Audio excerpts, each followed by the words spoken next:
사무엘상 12장 1절. 사무엘이 온 이스라엘에게 이르되 보라, 너희가 내게 한 말을 내가 다 듣고 너희 위에 왕을 세웠더니 이제 왕이 너희 앞에 출입하느니라. 보라, 나는 늙어 머리가 휘어졌고 내 아들들도 너희와 함께 있느니라. 내가 어려서부터 오늘까지 너희 앞에 출입하였거니와 내가 여기 있나니 여호와 앞과 그의 기름 부음 받은 자 앞에서 내게 대하여 증언하라. 내가 누구의 소를 빼앗았느냐? 누구의 나귀를 빼앗았느냐? 누구를 속였느냐?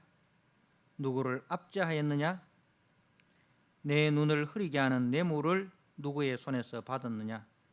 그리하였으면 내가 그것을 너희에게 갚으리라 하니 그들이 이르되 당신이 우리를 속이지 아니하였고 압제하지 아니하였고 누구의 손에서든지 아무것도 빼앗은 것이 없나이다 하니라. 사무엘이 백성에게 이르되 너희가 내 손에서 아무것도 찾아낸 것이 없음을 여호와께서 너희에게 대하여 증언하시며 그의 기름 부음을 받은 자도 오늘 증언하느니라 하니 그들이 이르되 그가 증언하시니이다 하니라.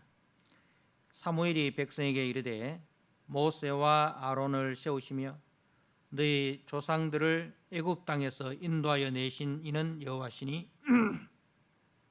그런즉 가만히 서 있으라. 여호와께서 너희와 너희 조상들에게 행하신 모든 공의로운 일에 대하여 내가 여호와 앞에서 너희와 담론하리라. 야곱이 애굽에 들어간 후 너희 조상들이 여호와께 부르짖음에 여호와께서 모세와 아론을 보내사 그 두 사람으로 너희 조상들을 애굽에서 인도해 내어 이곳에 살게 하셨으나 그들이 그들의 하나님 여호와를 잊은지라. 여호와께서 그들을 하솔 군 사령관 시스라의 손과 블레셋 사람들의 손과 모압 왕의 손에 넘기셨더니 그들이 저희를 치매 백성이 여호와께 부르짖어 이르되 우리가 여호와를 버리고 바알들과 아스타롯을 섬김으로 범죄하였나이다. 그러하오나 이제 우리를 원수들의 손에서 건져내소서. 그리하시면 우리가 주를 섬기겠나이다 하며 여호와께서 여룹바알과 베단과 입다와 나 사무엘을 보내사 너희를 너희 사방 원수의 손에서 건져내사 너희에게 안전하게 살게 하셨거늘 너희가 암몬 자손의 왕 나하스가 너희를 치러 옴을 보고 너희의 하나님 여호와께서는 너희의 왕이 되심에도 불구하고 너희가 내게 이르기를 아니라 우리를 다스릴 왕이 있어야 하겠다 하였도다. 이제 너희가 구한 왕 너희가 택한 왕을 보라. 여호와께서 너희 위에 왕을 세우셨느니라. 너희가 만일 여호와를 경외하며 그를 섬기며 그의 목소리를 듣고 여호와의 명령을 거역하지 아니하며 또 너희와 너희를 다스리는 왕이 너희의 하나님 여호와를 따르면 좋겠지만은 너희가 만일 여호와의 목소리를 듣지 아니하고 여호와의 명령을 거역하면 여호와의 손이 너희의 조상들을 치신 것 같이 너희를 치실 것이라. 너희는 이제 가만히 있어서 여호와께서 너희 목전에서 행하시는 이 큰 일을 보라. 오늘은 밀 베는 때가 아니냐?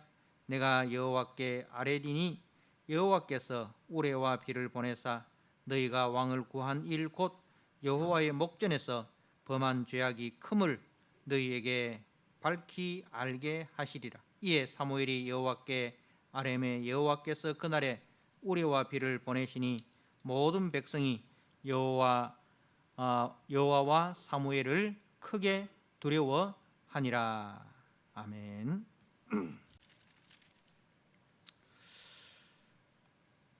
오늘 12장의 말씀은 이제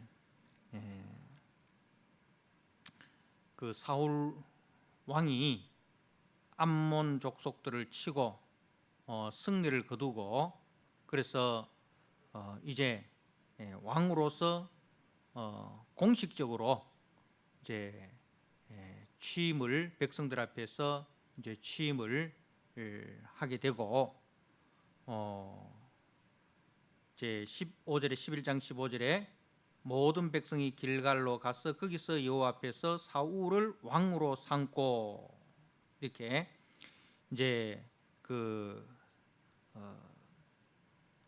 앞에서 우리가 사무엘이 사울에게 기름을 붓고 그리고 이제 백성들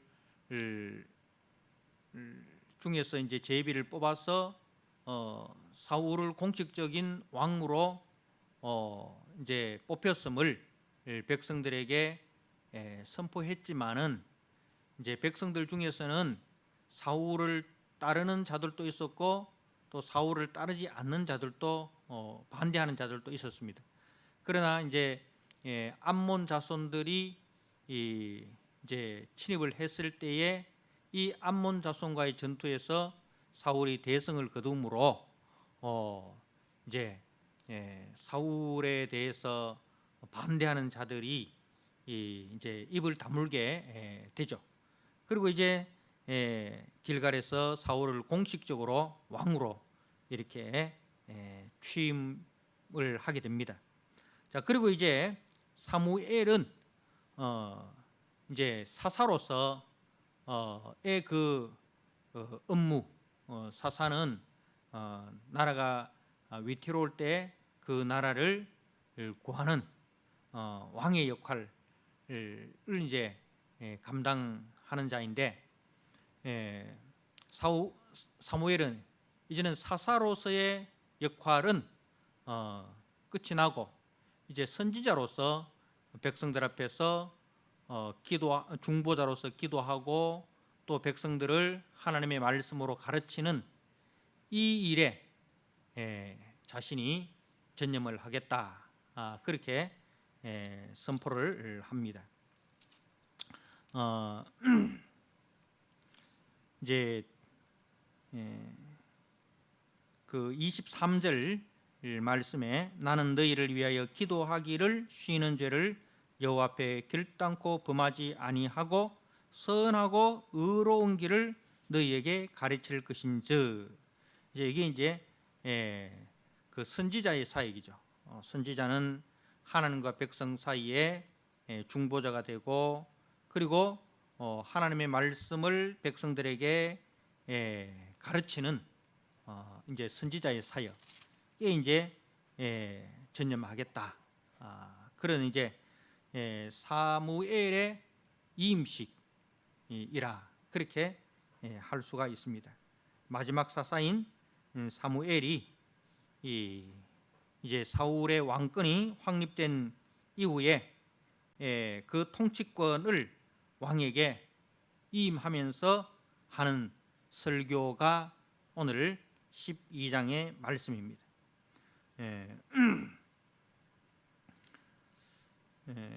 다시 말해서 이제 사무엘은 그 사사로서의 그 사명은 끝이 났지만은 그러나 이제 선지자로서의 사역을 끝까지 감당하겠다는 것입니다.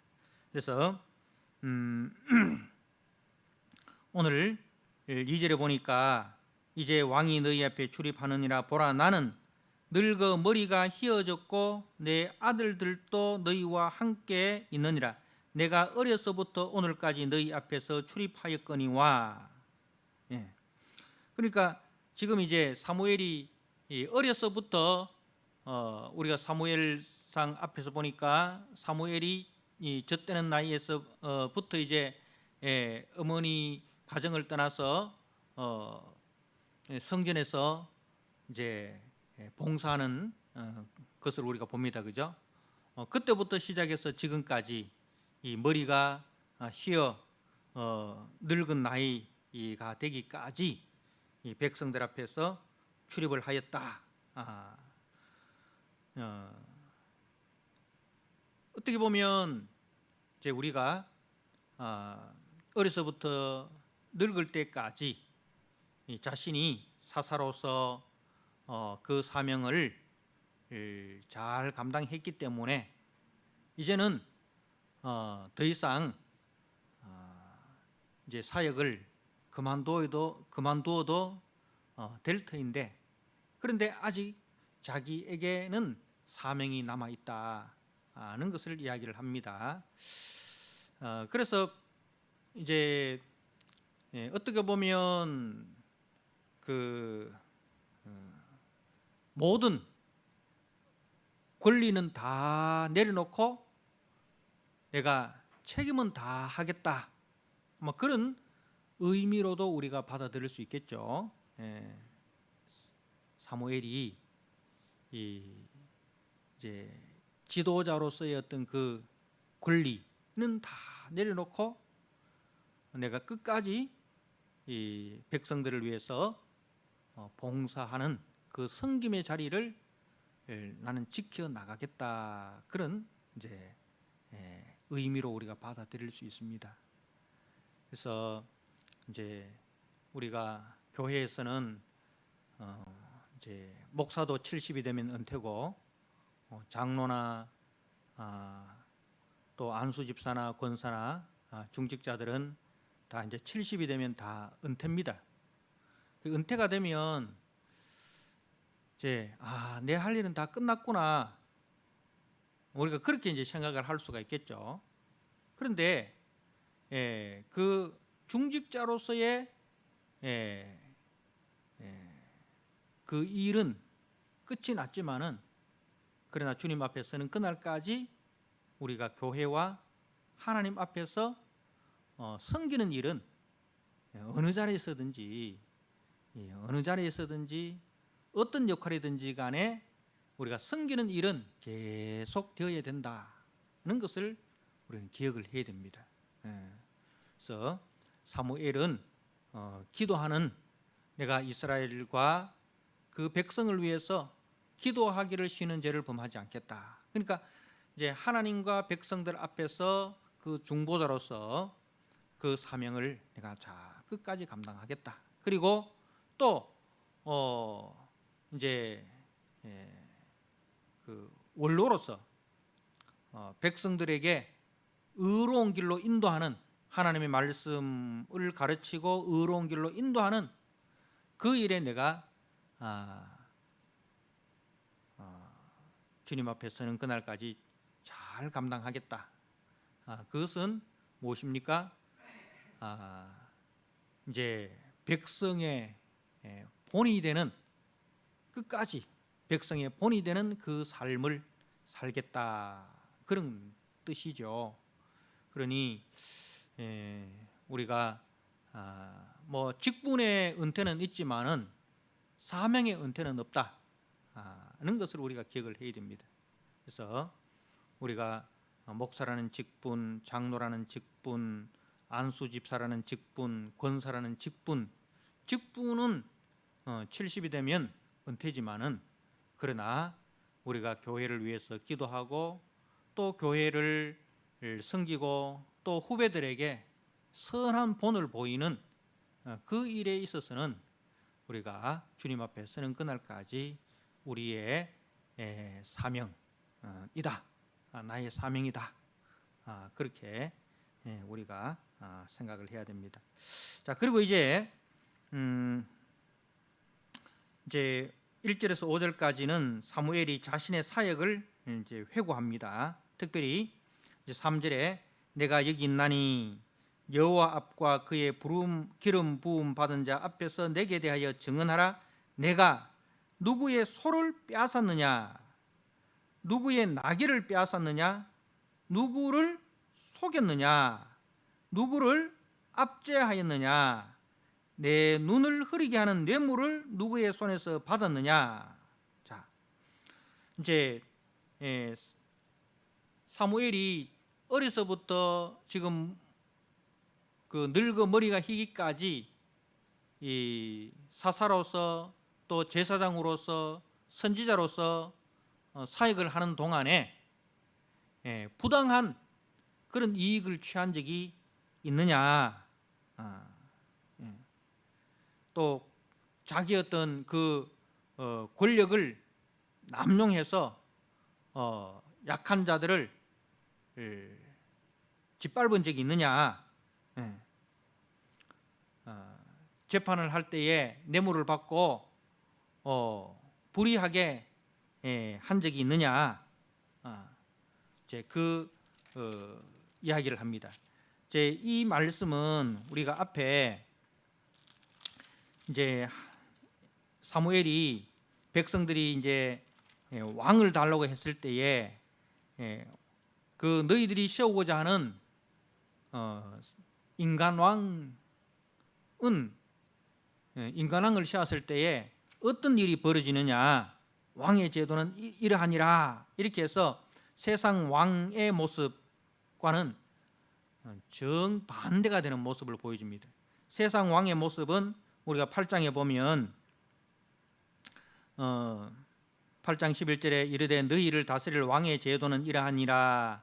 그가 너희 아들들을 데려다가 그의 병거와 말을 어거하게 하리니 그들이 그 병거 앞에서 달릴 것이며 그가 또 너희의 아들들을 천부장과 50부장을 삼을 것이며 자기 밭을 갈게 하고 자기 추수를 하게 할 것이며 자기 무기와 병거의 장비도 만들게 할 것이며 그가 또 너희 딸들을 데려다가 향료 만드는 자와 요리하는 자와 떡 굽는 자로 삼을 것이며 그가 또 너희 왕과 포도원과 감람원에서 제일 좋은 것을 가져다가 자기의 신하들에게 줄 것이며 그가 또 너희의 곡식과 포도원 소산의 11조를 거두어 자기의 관리와 신하들에게 줄 것이며 그가 또 너희의 노비와 가장 아름다운 소년과 나귀를 끌어다가 자기의 일을 시킬 것이며 너희의 양떼의 10분의 1을 거두어 가리니 너희가 그의 종이 될 것이라.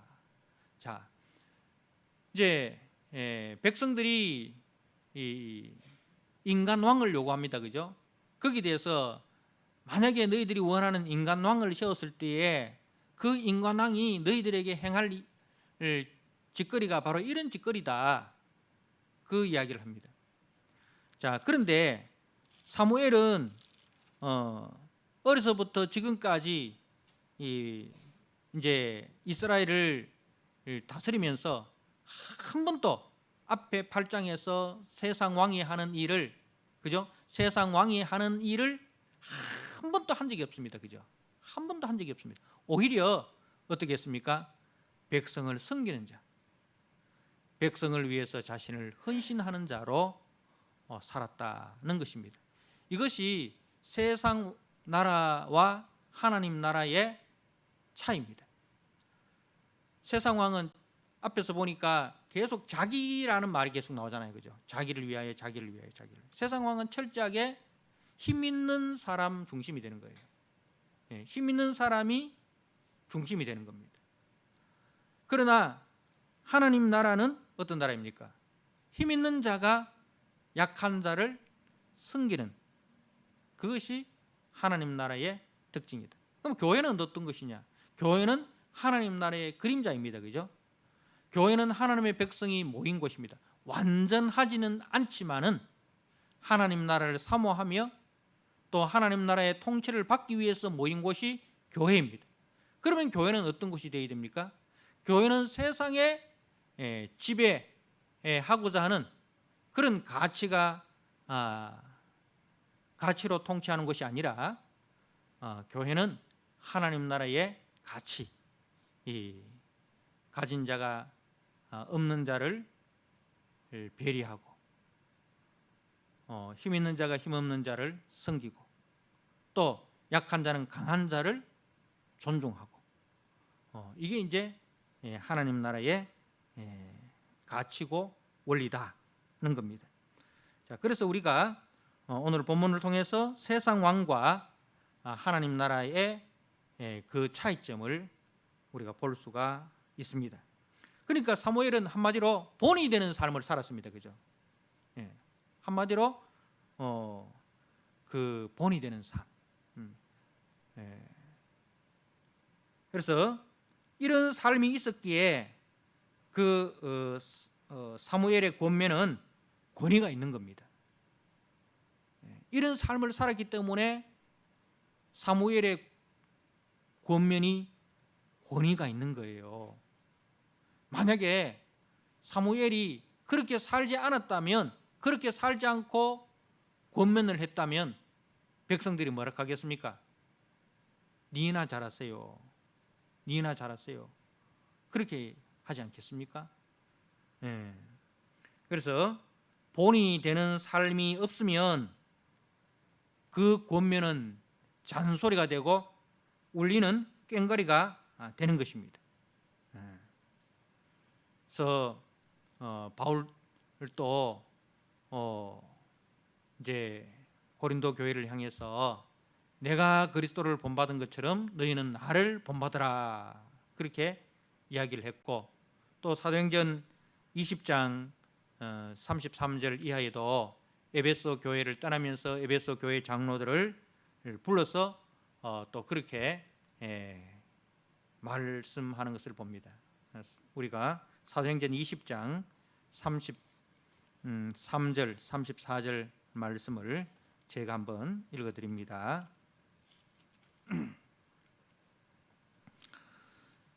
사도행전 20장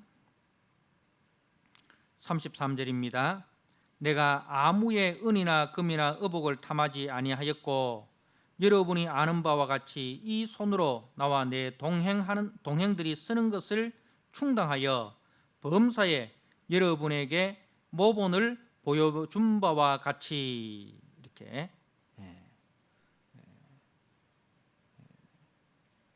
사도 바울도 사역을 하면서 이렇게 본을 보이는 삶을 살았습니다. 그래서 이 사무엘의 설교나 또 사도 바울의 설교가 또 저들의 권면이 권위가 있었던 것은 저들의 삶이 그야말로 삶이 설교였다. 삶이 설교였다. 그래서 우리 그리스도인은 말로 나의 삶을 증거하는 사람이 아니라 삶으로 나의 말을 증거하는 사람이 우리 그리스도인이다. 그리스도인을 정의할 때 사람들이 막 말로서 자기를 막 나타내잖아요. 말로서 자기를 설명하잖아요. 그런데 우리 그리스도인은 삶으로 자기가 한 말을 보여주는 사람,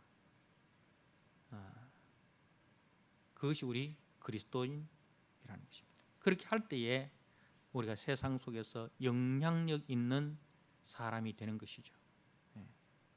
그렇지 않으면 우리가 삶으로 본이 되지 않는 가운데서 말만 하면은 뭐라고 이야기합니까? 아이고 예수제이들 말만 잘하네, 말은 잘하네. 그렇게 이야기하잖아. 예수제이들 말만 잘하네. 이런 이야기를 듣습니다. 왜냐면 이제 우리나라에서는 말 많으면 뭡니까? 말 많으면 공산주의잖아요. 말 많으면 뺄게이잖아요. 그러니까 우리가 그런 인식을 우리가 심어주면 안 됩니다. 세상에. 정말 우리 그리스도인들은 이제는 말이 아니라 삶으로 우리의 말을 증명하는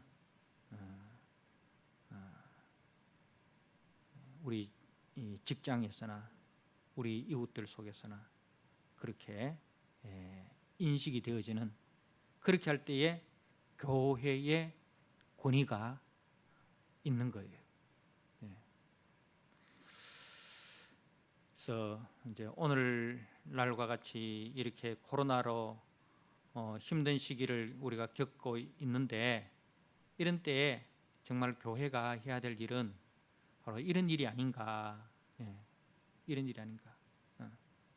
우리의 삶으로 우리가 전하는 복음을 드러내는 그런 삶을 살아야 됩니다. 이제는 코로나가 터지면서 우리 노방전도 하기가 많이 힘들잖아요. 또 노방전도 한다고 해서 이제는 이제 사람들이 뭐 이렇게 그 뭐 전도지 받고 뭐 또 그 물티슈 받고 안 그렇잖아요. 이제는 전도의 방법이 바뀌어져야 됩니다. 전도의 방법이 바뀌어져야 됩니다.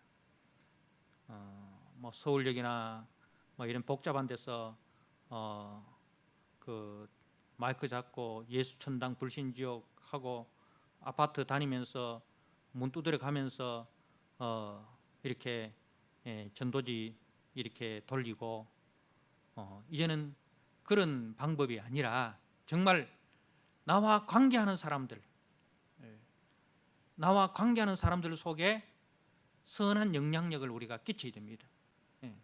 그래서 우리가 이제는 전도가 불특정 다수를 상대하는 전도가 아니라 이제는 그야말로 타켓 전도, 내하고 관계하는 사람들에게 선한 영향력을 끼쳐서 정말 그리스도인들은 겪어보니까 다르더라.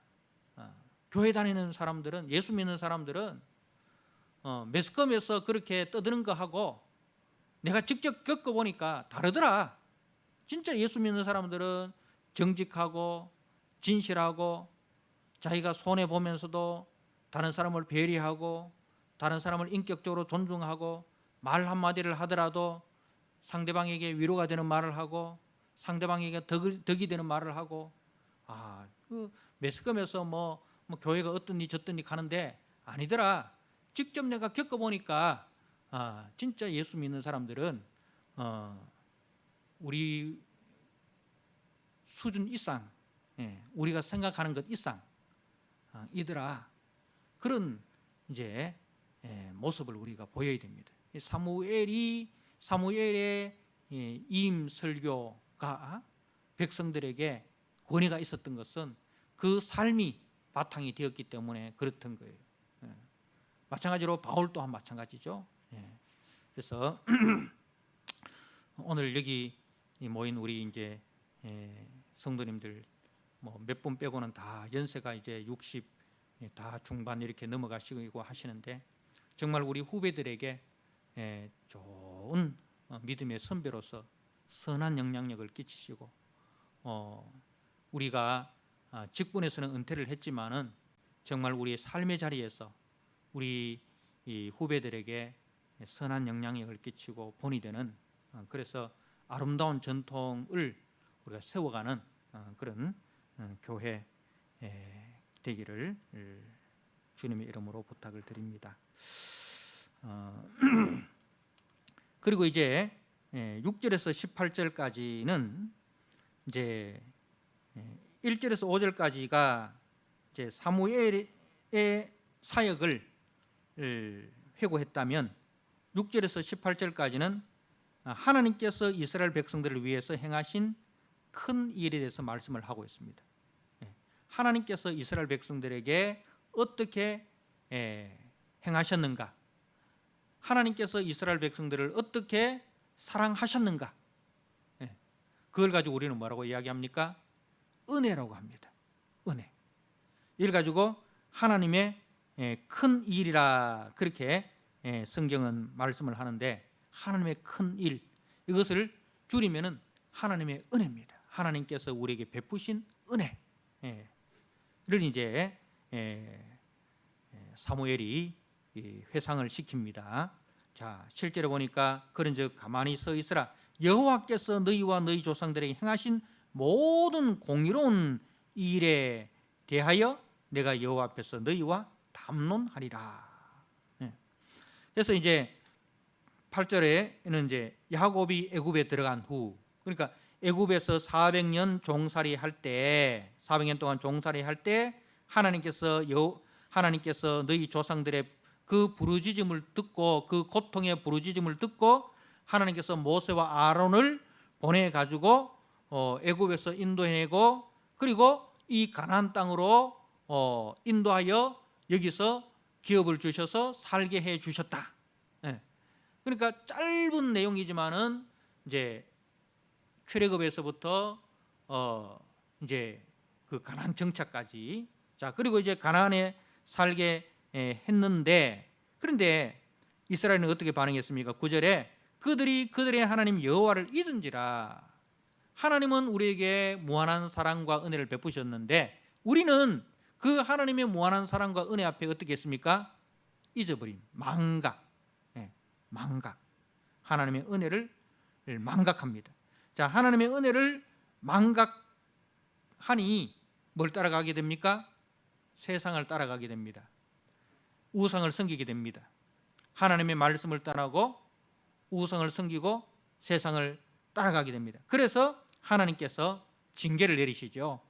자, 그래서 이제 9절에 보니까 그들을 군사령관 시스라의 손과 블레셋 사람들의 손과 모압 왕의 손에 넘기셨더니 그들이 너희를 침해, 징계죠. 자, 그러니 10절에 백성이 여호와께 부르짖어 이르되, 이게 이제 뭡니까? 회개입니다. 부르짖어 이르되 우리가 여호와를 버리고 바알들과 아스타롯을 섬김으로 범죄하였나이다. 그러하오나 이제 우리를 원수들의 손에서 건져내소서. 그러하시면 우리가 주를 섬기겠나이다. 이렇게 회개할 때에 제 11절에 하나님께서 사사를 보내셔서 구원합니다. 11절에 여호와께서 여룹바알과 베단은 이제 바락을 이야기합니다. 바락과 입다와 나 사무엘을 보내사, 사사들을 보내사 너희를 너희 사방 원수의 손에서 건져내사 너희에게 안전하게 살게 하셨거늘. 자, 정리를 하면 하나님께서 애굽의 종되었던 이스라엘을 모세와 아론을 통해서 구원하십니다. 그리고 저들에게 가나안 땅을 기업으로 주십니다. 그런데 저들이 한 일은 뭡니까? 하나님의 은혜를 망각하고 우상을 섬기고 세상을 따라갑니다. 자, 그래서 하나님께서 자기 백성들을 징계하십니다. 징계하니 저들이 하나님 앞에 부르짖습니다. 회개합니다. 그래서 하나님께서 구원자 사사를 보내셔서 이제 구원하였다는 겁니다.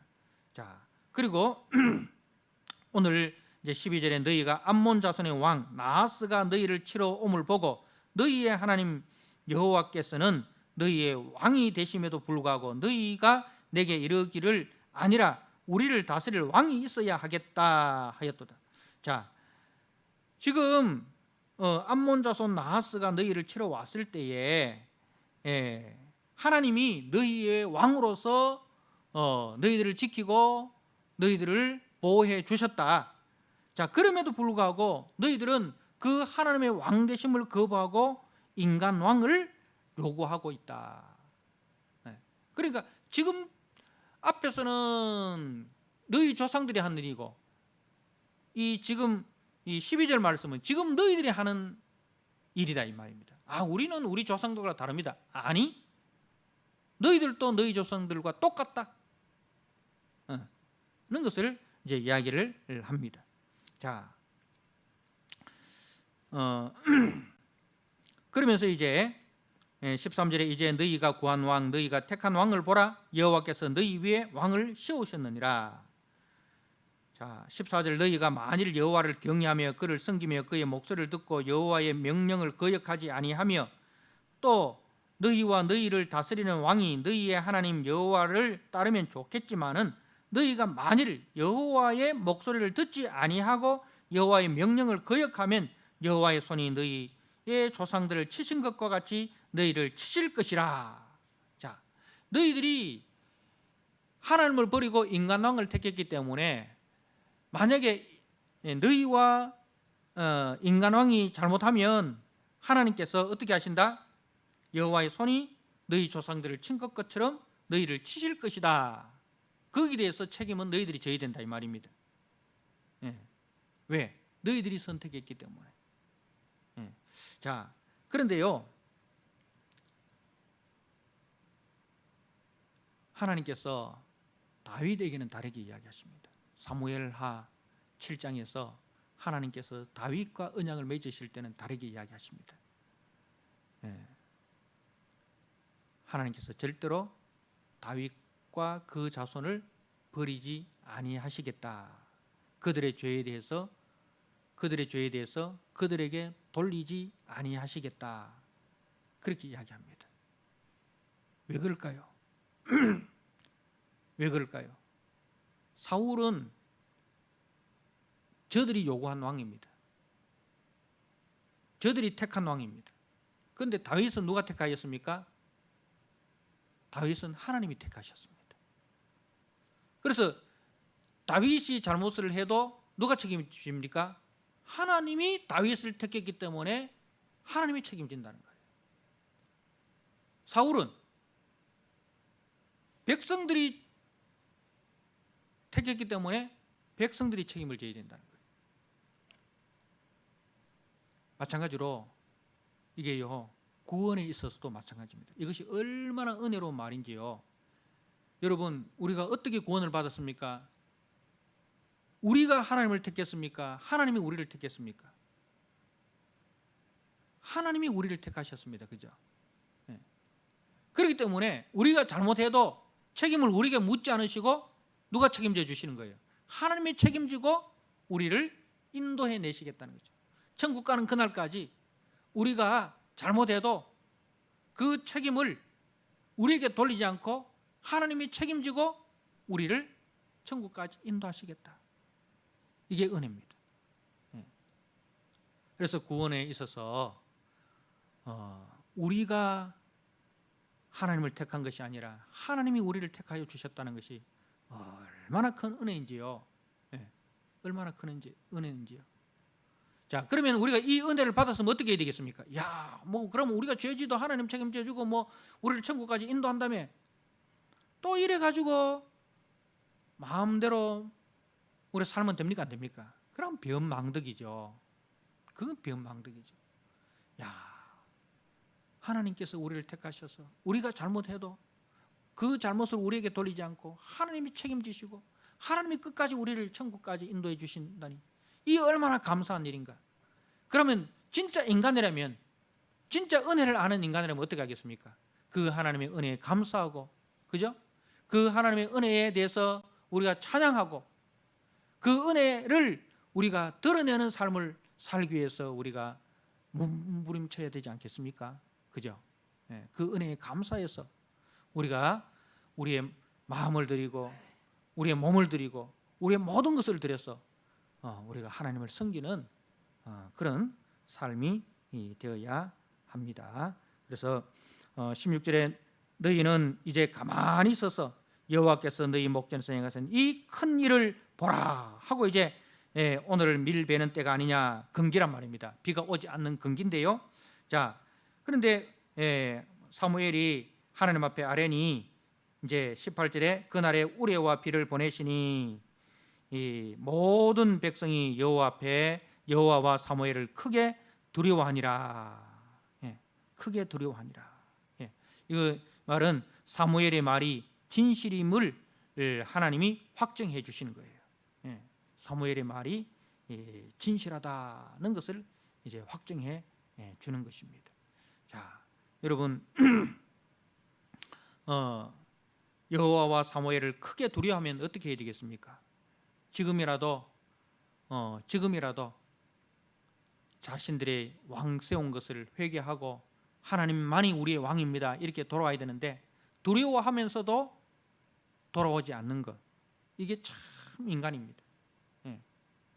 두려워하면서도 돌아오지 않는 것, 이게 인간입니다. 혹시 그것이 저와 여러분의 모습은 아닌지요? 자, 그렇지만은 19절에서 25절 말씀은 그럼에도 불구하고 하나님은 자기 백성을 버리지 아니하신다는 겁니다. 22절입니다. 여호와께서는 너희를 자기 백성으로 삼으신 것을 기뻐하셨으므로 여호와께서는 그의 크신 이름을 위해서라도 자기 백성을 버리지 아니하실 것이요. 뭐 때문에 버리지 않는다고요? 하나님의 이름 때문에. 하나님의 이름이 걸려있기 때문에 우리를 버리지 않으신다는 겁니다. 자, 그리고 이제 또 사무엘은 또 어떻게 합니까? 나는 너희를 위하여 기도하기를 쉬는 죄를 여호와 앞에 결단코 범하지 아니하고 선하고 의로운 길을 너희에게 가르칠 것인즉 너희는 여호와께서 너희를 위하여 행하신 그 큰 일을 생각하여 오직 그를 경외하며 너희의 마음을 다하여 진실이 섬기라. 진실이 섬기라. 그래서 결론은 뭐예요? 그럼에도 불구하고 우리를 버리지 아니하시는 그 하나님의 은혜를 우리가 알았다면, 그리고 그 사무엘의 그 사랑을 너희들이 알았다면 어떻게 해야 된다고요?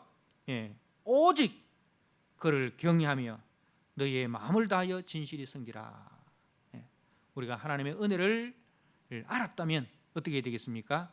오직 그를 경외하고 마음을 다하여 진실히 주님을 섬기는 것, 그것이 저와 여러분의 할 일이다는 것을 기억하시고 그렇게 우리가 살아가는 저와 여러분 되기를 주님의 이름으로 부탁드립니다. 아멘. 하나님 아버지 감사합니다.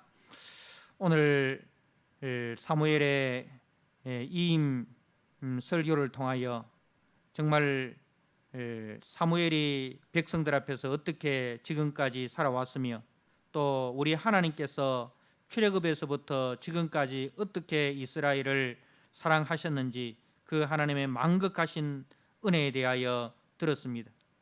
그럼에도 불구하고 백성들은 여전히 자신들의 잘못을 회개하고 돌아오지 않고 두려워하면서도 자신들의 요구대로 살아가는 것을 봅니다. 그럼에도 불구하고 우리 하나님은 저들을 하나님의 이름 때문에 사랑하고, 그럼에도 불구하고 사무엘은 백성을 위하여 기도하기를 쉬는 죄를 범하지 않겠다 하고 의로운 길로 가르치며 인도하겠다고 합니다. 하나님 아버지, 우리는 신실하지 않지만 우리 하나님은 신실하시고, 또 하나님의 사람 사무엘은 신실한 것을 우리가 봅니다. 하나님 아버지, 그 신실하신 하나님 앞에 우리도 신실하게 하나님을 대접하는 자들이 되게 하여 주옵소서. 하나님 아버지, 정말 사무엘처럼 끝까지 주님 앞에서나 사람 앞에서 진실하고 온전한 충성과 헌신으로 나아가는 우리 모든 성도들이 되도록 주님 축복하여 주옵소서. 그리하여 우리 교회가 정말 우리 중직자들과 또 우리 연세 많으신 어르신들을 통하여 아름다운 전통을 세워가는 복된 교회가 되도록 주님 도와주시옵소서. 예수님 귀하신 이름으로 감사하며 기도드리옵나이다. 아멘.